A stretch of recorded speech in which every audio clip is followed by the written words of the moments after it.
क्या आप जानते हैं कि एक गर्भस्थ शिशु ने जन्म लेते ही एक भयानक राक्षस को भस्म कर दिया था?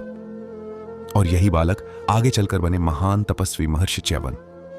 प्राचीन काल में महर्षि भृगु की पत्नी थी पुलोमा। वे अनुपम सौंदर्य की धनी थी। उनकी सुंदरता इतनी अलौकिक थी कि जो भी उन्हें देखता मंत्रमुग्ध हो जाता। एक दिन महर्षि भृगु आश्रम से बाहर गए हुए थे। उसी समय संयोगवश एक भयानक राक्षस जिसका नाम भी पुलोमा था वहां आ पहुंचा। उसने जैसे ही पुलोमा को देखा उसकी पुरानी आसक्ति फिर जाग उठी।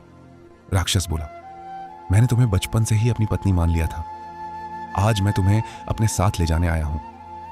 पुलोमा क्रोधित हो उठी। उन्होंने इस दावे को असत्य बताया। तब राक्षस ने सत्य जानने के लिए स्वयं अग्निदेव को साक्षी के रूप में पुकारा।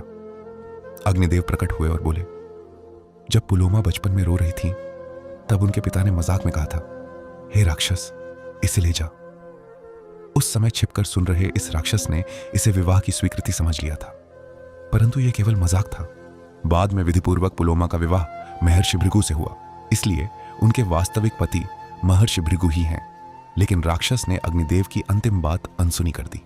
वासना और अहंकार से अंधा होकर उसने पुलोमा का अपहरण कर लिया और वेग से भागने लगा।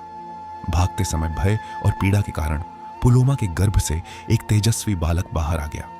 जैसे ही उस दिव्य शिशु ने अपनी आंखें खोलीं, उसके शरीर से निकले अद्भुत तेज ने उस राक्षस को तुरंत अग्नि की ज्वालाओं में घेर लिया। कुछ ही क्षणों में वह भयानक राक्षस राख बन चुका था। गर्भ से च्युत अर्थात बाहर निकलने के कारण उस बालक का नाम पड़ा च्यवन। यही बालक आगे चलकर महान अर्षि च्यवन अर्षि बने, जिनके नाम पर आज भी आयुर्वेद में प्रसिद्ध च्यवनप्राश जाना जाता है। यह कथा हमें सिखाती है कि धर्म की रक्षा स्वयं ईश्वर की शक्ति करती है और सत्य का तेज सबसे बड़े अधर्म को भी क्षण भर में भस्म कर सकता है। राधे राधे।